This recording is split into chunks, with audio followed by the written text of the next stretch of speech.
L'image du jour, c'est la cérémonie d'ouverture de la Coupe du Monde de football 2018, avec un magnifique spectacle qui va ravir le monde entier, parce qu'on assistera à des événements festifs. Et là, par contre, on remarque la tête de Vladimir Poutine qui gêne un peu, et qui fait flipper surtout. Mais bon, il n'y aura pas de risque, ils ont bien fait les JO d'hiver de Sochi en 2014. Vous regardez trop la télévision, bonsoir.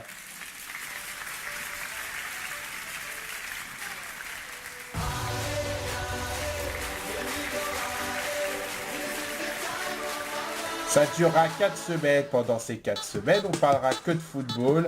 On supportera son équipe préférée. Ouais, bof. Bah, qu'est-ce qui se passe, Michel?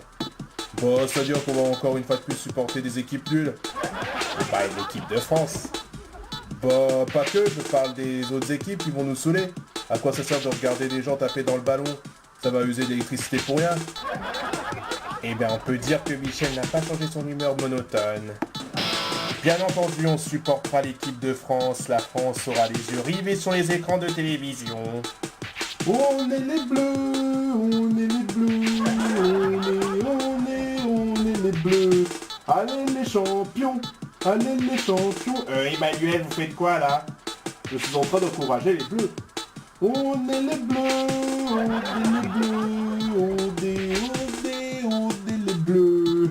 Emmanuel, c'est pas tout à fait les paroles. Comment ça? Bah vous mélangez les paroles, les premières c'est on est les champions et l'autre c'est allez les bleus. Bah je pensais que c'était les paroles. Oh Brigitte, tu me mets toujours en échec. Pardon? Non rien. J'aime mieux ça. Ne vous disputez pas. Parce qu'à vous deux, vous pouvez encore sauver la France. Enfin, ce qu'il en reste. Jacques Chirac, vous allez soutenir l'équipe de France? Ah ouais, parce que j'aime bien l'équipe de France avec Zidane. Oui, enfin Zidane n'est plus à l'équipe de France. Ah bon, bah alors, qu'est-ce qu'il fait avec Guillaume Durand? Bah, il est invité pour rappeler sa présence qui a fait que l'équipe de France soit ce qu'elle est. Ah, ok, je pensais que Didier Deschamps l'avait sélectionné pour la Coupe du Monde. Ça aurait rendu service à l'équipe de France de football. Oh, un jour il deviendra entraîneur et là, ça serait une meilleure équipe. Mais pensons aux États-Unis qui ne se sont pas qualifiés pour la Coupe du Monde, sans compter qu'ils ont fait match nul contre la France samedi dernier. D'un autre côté, c'est navrant. Mais de l'autre, c'est peut-être... Quoi, qu'est-ce que t'allais dire, mon fucker? Rien du tout, je disais que c'est dommage que vous ne soyez pas qualifiés. De l'autre côté, c'est comment t'allais dire? Bah, je voulais dire qu'il ne fallait pas perdre espoir, qu'il y aurait d'autres occasions. Alors, on ne t'a pas demandé ton avis. Ok, excusez-moi pour cette maladresse. Quick, t'as un Johan pour commencer. Alors maintenant, on va vous laisser. Ne sais pas de m'embrouiller, mon fucker. D'un autre côté, on peut aussi reconnaître que heureusement que les États-Unis ne soient pas qualifiés. Quoi, qu'est-ce que tu viens de dire, mon fucker de merde? Non, non, non. Je n'ai rien dit. Rentrez chez vous. Putain de great, motherfucker. Attends, je vais arriver. Tu vas voir, je vais refaire ta gueule. Non, ok, on va en rester là. Et puis les matchs seront suivis naturellement dans les bars, les bistrots, mais il y aura aussi des écrans géants comme au Trocadéro. Oh là là là là là là là. Mais qu'est-ce qui vous arrive, bébé? Mais c'est quoi le travail de Deschamps? C'est pas comme ça qu'ils vont remonter la pente. Bah, il faut connaître que Didier Deschamps a fait carton il y a 4 ans, et je rappelle que son équipe a été jusqu'en finale pour l'Euro 2016. Ah oui, alors pourquoi ils n'ont pas gagné? Bah parce qu'ils n'avaient pas les moyens ce jour-là, surtout qu'il faisait trop chaud. Ce n'est pas une excuse, il faut dépenser de la sueur pour gagner. Et la canicule aurait dû leur rendre service car ils auraient pu en dépenser facilement. Mais c'est ce qu'ils ont fait. Non, ce n'était pas assez. Mais qu'est-ce que c'est que ce travail-là, Deschamps? Tu as enfreint mon honneur, tu n'as pas respecté les valeurs que je t'ai apprises. Les valeurs, c'est travail, boulot, labeur. Et mais les entraîneurs n'ont pas les mêmes leçons que vous. Il faut vous y faire. Mais qu'est-ce qu'il fait Zidane avec Guillaume Durand? Ils sont en train de faire un plan cul? Bah non, Guillaume Durand l'a juste invité pour faire l'interview et de rappeler sa figure de sauveur de l'équipe de France. Bah il n'est pas parti en Russie avec son équipe? Mais il fait plus partie de l'équipe de France, il est entraîneur du Real Madrid. Bah alors pourquoi il n'entraîne pas son équipe au lieu de faire la star chez Guillaume Durand? Mais c'est quoi ces manières? Pourquoi vous n'entraînez pas l'équipe de France? Tu rigoles? Je suis passé à autre chose, moi je n'ai pas l'intention d'être couvert de sueur toute ma vie. Ouais bah je pense que vous avez surtout envie de parler ou de vous plaindre.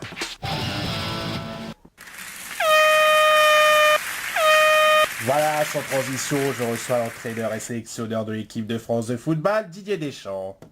À partir de là, je dirais bonsoir. Alors Didier, aujourd'hui ont eu lieu les cérémonies d'ouverture de la Coupe du Monde en Russie. Un nouveau parcours commence. Comment voyez-vous les choses? Bah, je pense qu'il y aura du monde dans les stades. Les gradins seront remplis. Il y aura des hurlements, des cris de joie. Et sur la pelouse, il y aura des matchs avec des joueurs d'ombre d'équipe qui donneront des coups de pied dans un ballon brillant, solide et bien gonflé. Non mais je voulais vous parler des matchs. Ah, à partir de là, autant pour moi. Je n'ai pas de précision à vous donner, mais faut voir sur le terrain. Vous n'avez pas d'ambition? Pas pour le moment, mais là, je n'ai pas encore de solution. Vous ne pouvez pas nous donner de précision. Au contraire, je ne peux rien vous dire pour l'instant, car on ne sait pas contre quelle équipe on va jouer. Dans le plan tactique ou technique, on risque de tomber sur une équipe plus forte que nous. Comme ce qui s'est passé samedi dernier contre les États-Unis. Je ne vous le fais pas dire. Mais vous n'avez pas d'ambition? Pas pour le moment, mais là, je n'ai pas encore de solution. Non, mais Deschamps. Oh, bonsoir, Aimé. C'est quoi cette façon de répondre aux journalistes? Sois combatif un peu. C'est ce que je fais? Non, t'as l'air naïf en répondant comme tu le fais. Tu ne vois pas qu'il te manipule, là? Je ne le manipulais pas, je demandais juste comment il voit les matchs à venir. Non, mais Didier, il faut que tu entraînes ton équipe à mort, que tu les prépares au choc et qu'ils soient forts. Je te trouve trop gentil avec eux. Avec ça, tu ne vas pas gagner. J'essaie simplement d'entretenir un dialogue avec eux. À partir de là, ils sont contents d'avoir un entraîneur comme moi. Mais tu ne doutes de rien. Au contraire, Aimé, j'ai toujours confiance en mes joueurs. Depuis que je suis au poste d'entraîneur dans le plan tactique ou technique, on a cartonné. Ouais, je te rappelle que l'équipe de France est classée 7e dans le classement mondial et que l'Allemagne est premier sur le podium. Ce n'est pas un problème, on peut très bien devenir premier si on y met les moyens. Si on y met les moyens. Mais tu ne te projettes pas dans l'avenir un peu? Tu dois prendre soin de tes joueurs. Bah remarquez tout de même qu'en 2014 et en 2016, il a fait mieux que Raymond Domenech et Laurent Blanc. Facile à dire. Moi, j'ai fait mieux que Didier Deschamps. J'ai gagné la Coupe du Monde il y a 20 ans. Toi, en 2014, t'as été jusqu'au 8e de finale. Et en 2016, t'as réussi à aller jusqu'à finale. La Coupe d'Europe était à 2 millimètres de toi. Et tu n'étais même pas fichu de la gagner. Vous êtes dur, Aimé. Non, c'est la vérité. Mais j'envisage d'aller en finale. Dans le plan tactique ou technique, vu mon parcours, je vais probablement gagner la finale. Ton parcours est médiocre. Tu surveilles tes joueurs? À partir de là, oui. Je ne suis pas sûr. T'es avec eux en dehors des entraînements? Qui te dit qu'ils ne consomment pas autre chose le soir dans les bars? Au contraire. Quand ils boivent du coca, ça se trouve à la place et de la coke. Oh, Aimé, vous poussez un peu. Vous n'en faites pas un peu trop, là? Oh, toi, je t'ai rien demandé. C'est vrai, j'en ai marre d'être interrompu sans arrêt. Je pense que c'est la vérité. T'abuses un peu, Aimé. Samedi contre l'Australie, tu vois quoi pour gagner? Bah, il faut taper dans le ballon et atteindre le but pour marquer, tout en évitant les obstacles. À partir de là, on fera plein de matchs. C'est tout? Naturellement, demain, on s'entraînera à mort. Attends, mais qu'est-ce que tu fais là? T'es pas censé être en Russie pour entraîner ton équipe? Bah, je vais prendre l'avion juste après. Mes joueurs m'attendent à l'hôtel. Les joueurs sont à l'hôtel? Oh oui, ils sont dans un hôtel 4 étoiles avec piscine et jacuzzi. Eh bien, ça promet pour le mondial. Mais rassure-toi, coach, à partir de là, je vais faire en sorte que l'équipe de France fasse rêver la France cette année. Coach? Pourquoi, coach? Bah, c'est comme ça que je t'appelle en 98, c'est ton surnom. T'es vraiment à l'ancienne. Je pense plutôt que vous devriez vous mêler de vos affaires. Sinon, Didier, je vous souhaite bonne chance pour le match de samedi contre l'Australie. Allez, la suite. Voilà sa transition télévision ce soir pour l'ouverture de la Coupe du Monde de football. Dans Nulle part ailleurs, Guillaume Durand a invité une grande légende du football, Zinedine Zidane. Alors en toute chose, comment dirais-je, merci Zinedine, comment dirais-je, Zidane d'être venu sur le, comment dirais-je, plateau. Merci coach, pardon Guillaume. Est-ce qu'un jour vous comptez reprendre du pied à l'équipe de, comment dirais-je, France? Bah ça dépend, l'avenir est grand. Et pour moi, mon avenir est le Real Madrid. Et vous allez soutenir les Bleus? Oui, j'ai du respect pour Didier Deschamps.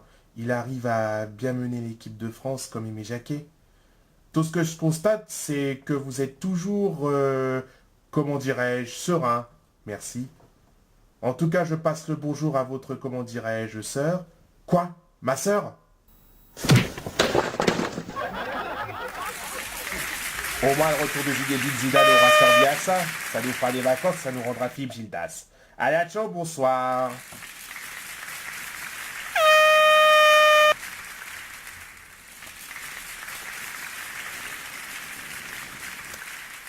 Vous avez apprécié? J'aime bien les guignols, heureusement qu'ils sont là pour dire ce qu'ils pensent de façon rigolote. Je voulais savoir le secret de votre coup de boule. Pourquoi avoir fait ce geste? Il a traité ma sœur par 2 fois, donc j'ai répondu. Philippe Vandel est sur notre plateau, bonsoir. Bonsoir Guillaume. Je vais commencer par un fait très absurde. Il paraît qu'un club de foot d'un village de la Côte d'Azur trouve tous les moyens pour gagner sous forme de triche. C'est-à-dire qu'il faut plein de fautes, mais l'entraîneur a payé l'arbitre pour que les joueurs ne se prennent pas de carton. C'est très malhonnête, il continue à faire carton. Cette technique a marché jusqu'à ce qu'un joueur adverse soit gravement blessé, sa famille a porté plainte, résultat, le club a été dissous. Ils n'ont eu ce qu'ils méritent. Je vais vous montrer une découverte que j'ai fait la semaine dernière. Ne vous inquiétez pas, cela n'a rien à voir avec de la nourriture au limaces, au vers de terre, à la neige fourrée, rien à voir. Mais je vous ai apporté des cupcakes en forme de ballon fourrés à la fraise, au chocolat et à la framboise. Je laisse Guillaume les distribuer. C'est succulent. Très bien, moi aussi je trouve ça bon. C'était à quoi? Au chocolat. Moi c'est à la fraise. Je vais goûter. Au chocolat. Quelle est la recette? Ce sont des 4 quarts en forme de boule enrobés de pâte à sucre. Ça peut se faire tout seul? Exactement. Merci Philippe pour les cupcakes, au revoir, à demain. À demain. Juste après la pub, Ariel Guzman.